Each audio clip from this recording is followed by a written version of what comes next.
बिस्मिल्लाहिर्रहमानिर्रहीम। अस्सलामु अलैकुम रहमतुल्लाहि व बरकातुहू। उम्मीद है कि मेरी तमाम बहनें और भाई जो हैं वो बखैर आफियत होंगे।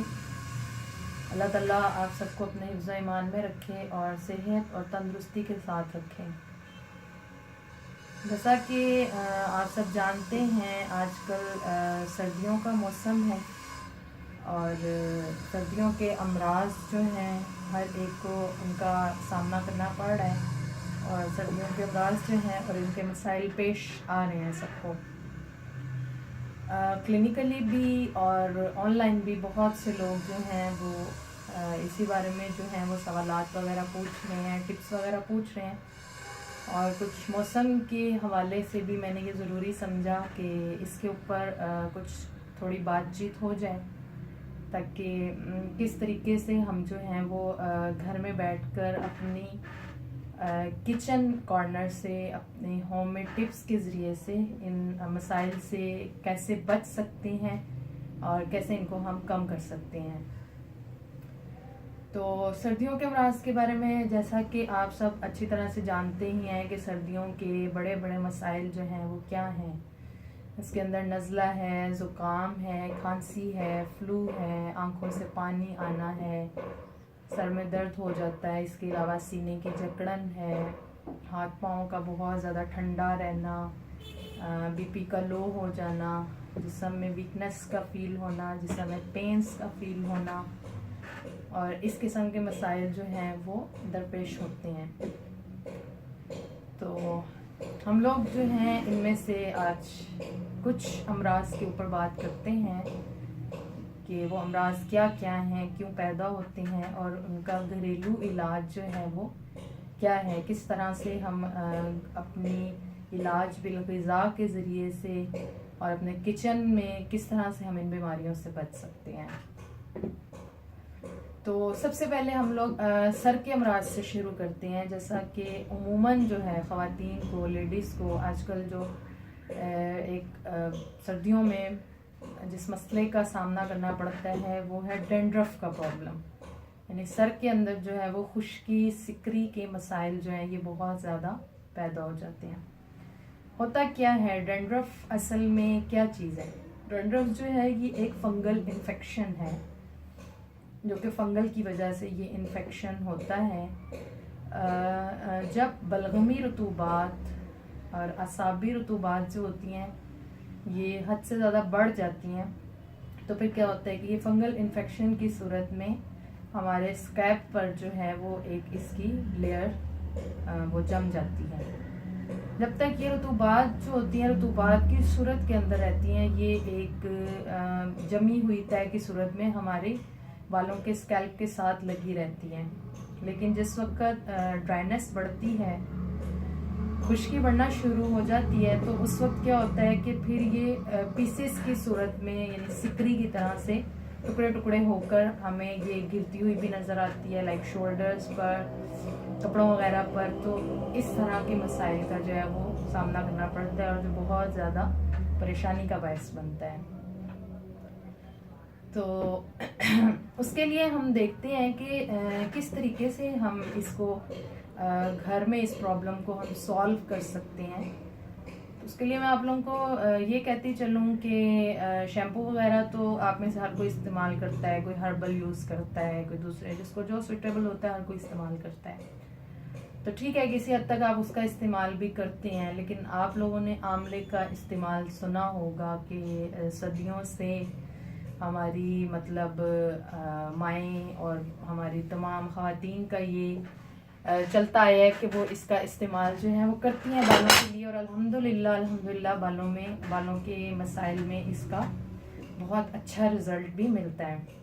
तो उसके लिए ये है कि आप इसको रात को पानी के अंदर जो है वो भिगो दीजिए और सुबह में उठकर इसको अच्छी तरह से मल कर और इसका झाग सा भी बनने लग जाता है। तो इससे अपने बालों को जो है आप लोग वॉश किया करें। अगर हफ्ते में 2 से 3 दफ़ा भी आप लोग कर लें तो ये काफ़ी है।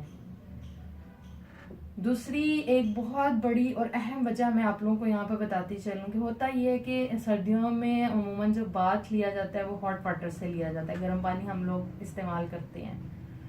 तो मर्द हजरात भी, लेकिन खुसूसन ख़वातीन को मैं ये कहूँगी कि कभी भी बालों को धोते वक्त जो है वो डायरेक्ट गर्म पानी बालों के ऊपर बिल्कुल भी मत डाला करें। बालों को हमेशा बस नॉर्मल आम पानी से, जो कि बहुत ज़्यादा आपको ठंडा भी ना लगे, लेकिन हॉट वाटर से जो है वो बिल्कुल भी अपने बालों को कभी भी वॉश मत करें। इससे क्या होता है, इनके फॉलिकल्स वीक हो जाते हैं, बालों की जड़ें कमज़ोर हो जाती हैं, जिसकी वजह से बाल जो है वो बहुत तेज़ी के साथ गिरना भी शुरू हो जाते हैं। और खुश्की सिकरी के अंदर भी यही होता है, उसकी वजह से भी बालों के जो हैं फॉलिकल्स वीक होते हैं, स्कैल्प भी ख़राब हो जाता है, और फिर आखिरकार खुश्की सिकरी बढ़ते बढ़ते जो है उसके बाद बालों की जड़ें जब कमज़ोर होती हैं तो फिर बाल गिरने का मसला भी पेश आना शुरू हो जाता है। उसमें समटाइम्स तो इस तरह से होता है कि बास लोगों के सामने के हिस्से से बाल कम होना शुरू हो जाते हैं, कुछ के दरमियान में से ही कम होना शुरू हो जाते हैं, और कुछ में जो है वो कहीं कहीं से बाल जो है वो गिरना शुरू हो जाते हैं। तो एक तो आप जो है वो आंवले को अपनी रूटीन के अंदर शामिल कीजिए कि 1 से 2 दफ़ा जो है वो वीक के अंदर आप इससे अपने बालों को वॉश करें। और दूसरा, जब आप लोग बाथ वगैरह लेते हैं, जिस भी पानी से आप बाथ ले रहे हैं, आखिर में उस पानी के अंदर चंद ड्रॉप्स जो हैं आप लोग सिट्रस फ्रूट्स का जूस है उसको आप लोग ऐड करके उसको बालों के ऊपर जो है डालें। उसके अंदर आप जो है वो लेमन ले लें, नींबू आधा निचोड़ लें, एक पानी के डिब्बे वगैरह के अंदर जो है एक पानी का डिब्बा लिया, उसके अंदर आप लेमन निचोड़ लें, उससे आप बालों को जो है वो वॉश कीजिए। सिट्रस फ्रूट्स भी, इसके अलावा आप लोग एप्पल सीडर विनीगर जो होता है, सेब का सिरका, उसका भी इस्तेमाल कर सकते हैं। इससे जो है खुश्की सिकरी का मसला बहुत हद तक जो है वो हल हो जाता है अल्हम्दुलिल्लाह। लेकिन इसके साथ आपने ये कभी भी नहीं भूलना, आप लोगों ने इसके साथ जो है ऑयलिंग का बहुत ज़्यादा ख्याल करना है। बालों की वीक में 2 to 3 टाइम्स जो है ऑयलिंग ज़रूर कीजिए, जड़ों में भी कीजिए, रूट्स टू एंड आप लोग इसकी ऑयलिंग कीजिए। और खुश्की और सिकरी के लिए आप लोग जो ऑयल इस्तेमाल कर सकते हैं, आप लोग नीम का तेल इस्तेमाल कर सकते हैं, इसके अलावा आप लोग ऑलिव ऑयल का इस्तेमाल कर सकते हैं। एक बात मैं यहाँ पे थोड़ी सी और बताती जाऊँ कि अक्सर ये चीज़ देखी हमने कि मैंने बहुत सी जगहों पर टिप्स पढ़ी हैं, और लोग ना सबको बाल गिरने का क्या मशवरा देते हैं कि आप लोग जो है कोकोनट ऑयल यूज़ कीजिए। तो एक बात याद रखिए, कोकोनट ऑयल, अव्वल तो जिनको खुश्की सिकरी का प्रॉब्लम है, कोकोनट ऑयल कभी भी मत यूज़ कीजिए। और अगर खुश्की सिकरी का प्रॉब्लम नहीं भी है और बाल आपके बहुत ज़्यादा तेज़ी के साथ गिरते हैं, उनको रोकना भी चाहते हैं, तो कभी भी जस्ट अकेला कोकोनट ऑयल कभी भी बालों पे अप्लाई मत कीजिए। इससे बाल जो है वो बहुत ग्रोथ बहुत करता है, इसमें कोई डाउट नहीं है कि बालों की ग्रोथ करता है, लेकिन बाल जो है आपके बड़ी तेज़ी के साथ वाइट होना शुरू हो जाते हैं। तो इसको हमेशा अगर आप यूज़ करें तो और ऑयल्स के साथ मिक्स करके इस्तेमाल कर सकते हैं, लेकिन अकेला कोकोनट ऑयल आप यूज़ मत कीजिए। एक और इस हवाले से मैं आपको टिप देती चलूँ कि आप लोग हफ्ते में 2 से 3 बार ये भी कर सकते हैं कि हनी लीजिए, 1 स्पून हनी ले लें, उसमें 2 स्पून जो है ऑलिव ऑयल यानी जैतून का तेल आप लोग ऐड कर लें, इसको अच्छे तरीके से मिक्स कीजिए। इसको अप्लाई करना थोड़ा सा मुश्किल होता है, लेकिन ये अप्लाई हो जाता है, और इसको फिंगर्स के साथ अच्छे तरीके से अप्लाई कीजिए। अप्लाई करने के बाद जो है वो फिंगर से ही उसको सीधा कर लीजिए। इसके क्या बेनिफिट्स हैं, ये आपकी खुश्की सिकरी को भी ख़त्म करेगा, ये आपके बालों को मजबूत भी करेगा, उनकी जड़ों को मजबूत भी करेगा, और बालों को सिल्की और स्मूथ भी करता है। और आप इसके अलावा मज़ीद ये कर सकते हैं कि आप लोग अदरक लहसुन ले लीजिए, उसका पानी निकाल लीजिए जूसर मशीन के ज़रिए से, और उसको आप लगाएं। अगर हर दफ़ा में आपको निकालना मुश्किल लगता है तो आप किसी भी एयर टाइट बॉटल में, जार में लेकर उसको निकाल कर उसमें डालकर तो सेव करके अपने पास स्टोर कर लीजिए। और हफ्ते में 2 से 3 बार जो है वो आप इसको अपने बालों में लगाएं, शावर कैप पहन लें, आधा घंटा के लिए आप इसको छोड़ दें, और उसके बाद जो है आप इसको वॉश कर लीजिए। इंशाल्लाह आपके बाल जो है मजबूत भी होंगे, और ये खुश्की और सिकरी वगैरह के मसाइल भी आपके हल हो जाएंगे। बाकी इंशाल्लाह एक मज़ीद इसके ऊपर ट्यूटोरियल करेंगे जिसमें हम बालों को मज़ीद सिल्की और स्मूथ करने के लिए और बगैर और चीज़ों के लिए भी हम टिप्स जो हैं वो आपको देंगे। तो अब चूँकि हमारा टॉपिक तो चल रहा है सर्दियों के अमराज के बारे में, तो मैंने आपको बालों के अमराज से बताया। इसके बाद हम देखते हैं दूसरी चीज़ जो मसला आम तौर पर पाया जाता है वो क्या होता है नज़ला, ज़ुकाम, फ्लू वगैरह, इन मसाइल से जो है वो सबको दो चार होना पड़ता है। तो इसमें क्या है कि सर में पेन होती हैं। सर में पेन्स जो हैं वो इस मौसम में दो वजूहात की वजह से हो सकती है। एक में तो ये हो सकता है कि ब्रेन फ्लूइड जो उनसे हमारा वो बहुत ज़्यादा बढ़ जाता है, उसकी वजह से सर में पेन होना शुरू हो जाती है, यानी बलगमी और आसाबी रतूबात जब हद से ज़्यादा बढ़ती हैं तो ये सर में पेन का सबब बन सकती हैं। दूसरा ये है कि ब्रेन फ्लूइड्स जो हैं वो डिस्चार्ज ज़्यादा होना शुरू हो जाते हैं। लाइक ये कि ब्रेन फ्लूइड्स तो होते हैं, यानी आसाबी रतूबात होती हैं, लेकिन उनका इखराज होना शुरू हो जाता है, यानी हमारी जो है वो आंखों से पानी बहने लग जाता है, कानों से पानी आना लग जाता है, नोज़ बहने लग जाता है, या मुंह में जो है थूक बहुत ज़्यादा आता है, राल जो है वो बहुत ज़्यादा बहने लग जाती है। तो ये सब कुछ जो है वो इस वजह से होता है। उसमें फिर ये होता है जब ये सारी रतूबात इन रास्तों से खारिज हो जाती हैं तो दिमाग जो होता है उसमें खुश्की हो जाती है और दिमाग जो है हमारा वो कमज़ोरी का शिकार हो जाता है, जिसकी वजह से सर में पेन्स शुरू हो जाती हैं।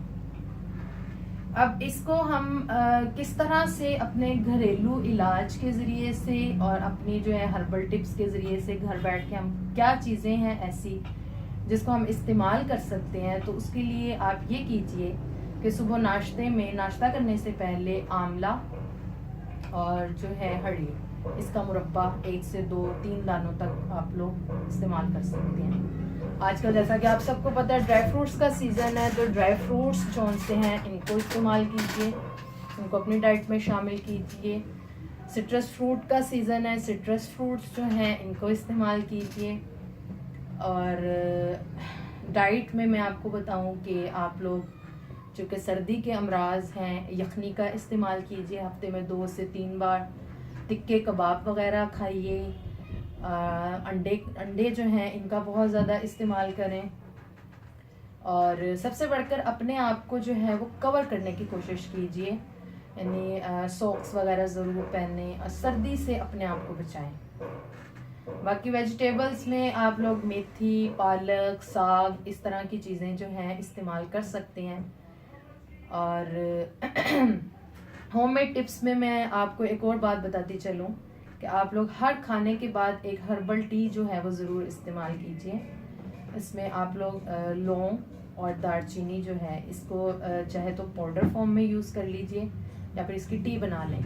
तो टी बनाने के लिए यह है कि आप लोग 2 से 3 लौंग ले लें और 2 से 3 ही जो है वो दालचीनी के नॉर्मल साइज़ के पीसीज लेकर उसको 3 कप पानी के अंदर बॉईल कीजिए। लो फ्लेम के ऊपर करना है और उसको कवर करके आपने बनाना है। और जब वो 3 कप वाटर जो है वो 1 कप रह जाए तो उसको आपने हनी से शहद वगैरह डाल के उससे आप मीठा कर लें। हर खाने के बाद ये हर्बल टी आप लोग लें तो इंशाल्लाह हम जो है ये सर्दी के अमराज जो नज़ला, ज़ुकाम, खांसी, बलगम ये अमराज चल रहे हैं, ये इंशाल्लाह हमें इनका सामना नहीं करना पड़ेगा।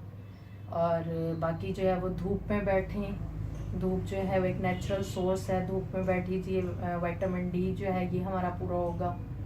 तो इन सब चीज़ों को जो है वो हम अपनी डेली रूटीन के अंदर शामिल करें। बाकी इसी तरह से सर्दी से अपने आप को बचाया जाए। हाँ, एक मैं बात बताती चलूँ कि जो छोटे बच्चे हैं वो अमूमन चूँकि इम्यूनिटी भी कुछ वीक होती है और बच्चे नाजुक मिजाज भी होते हैं, तो बच्चे अमूमन जो है इन मसाइल का उनमें जल्दी गिरफ्तार हो जाते हैं। तो उसके लिए यही है कि अगर तो बच्चा बहुत ज़्यादा छोटा है, मदर फीड पे है, तो उसकी माँ जो है वो इस चीज़ का ख्याल करे कि वो ये टी ज़रूर यूज़ करे। और दूसरा है कि अगर बच्चा जो है वो 1 साल का बच्चा है और उसको आप जो है यही लौंग दालचीनी का पाउडर अपने पास रखिए और बच्चे को जो है 1 दफ़ा या 2 दफ़ा आप लोग दिन में 1-1 चुटकी बस इतना सा आप उस बच्चे को चटा सकते हैं। और अगर बच्चे की उम्र जो है वो ज़्यादा है तो 2 to 3 टाइम्स भी आप दे सकते हैं और डोज भी थोड़ी सी बढ़ा सकते हैं, 2 से 3 चुटकियाँ तक दिया जा सकता है। और अगर अभी मतलब इतना बहने वाली कंडीशन में नहीं है, इनिशियल स्टेज है उसकी, यानी उसको इतना ज़्यादा फ्लू की सूरत में बह नहीं रहा है, तो फिर आप लोग ये कर सकते हैं कि शहद 1 चम्मच लेकर उसके अंदर जो है वो आप थोड़ा सा अदरक का पानी, काली मिर्च और सुहागा वगैरह ये ऐड करके भी बच्चे को आप लोग चटा सकते हैं। तो बाकी जहाँ तक इन अमराज का ताल्लुक़ है तो एक बहुत लंबी चौड़ी बात है, तो इंशाल्लाह इसके ऊपर हम स्टेप बाय स्टेप चलते हैं, और बाकी जो सर्दियों के अमराज हैं इसके ऊपर भी इंशाल्लाह हम लोग बात करेंगे। बाकी उम्मीद है कि आप लोगों को मेरे लेक्चर से फ़ायदा हो रहा होगा। आप सबकी भलाई और आसानी के लिए ही सब कुछ है कि घर बैठे हम लोग किस तरह से अपने खुराक के ज़रिए से, अपनी होममेड टिप्स के ज़रिए से हम कैसे अपने मसाइल को दूर कर सकते हैं कि हमें डॉक्टर्स के पास जाना ना पड़े, और हम अपना वक्त कैसे बचाएं, अपना पैसा कैसे बचाएं। तो इसलिए आपके फ़ायदे के लिए जो है ये वक्त निकाल कर ये सब कुछ किया जाता है। तो उम्मीद है कि आप लोग इसको पसंद कर रहे होंगे, और मैंने अपने ग्रुप का लिंक भी आप लोगों के साथ शेयर किया हुआ है, तो आप यूट्यूब चैनल का भी लिंक शेयर किया हुआ है, तो आप लोग जो हैं वो मेरे यूट्यूब चैनल को सब्सक्राइब कीजिए और बेल आइकॉन को भी प्रेस कीजिए, ताकि आपको मेरी नई से नई वीडियोस जो हैं वो मिलती रहें। और बाकी मुझे अपने दुआओं में ख़ुसूसी तौर पर याद रखा करें, और अल्लाह ताला सबका हामी और नासिर हो। इंशाल्लाह फिर मज़ीद इसके ऊपर नेक्स्ट लेक्चर में बात करेंगे। अस्सलाम वालेकुम।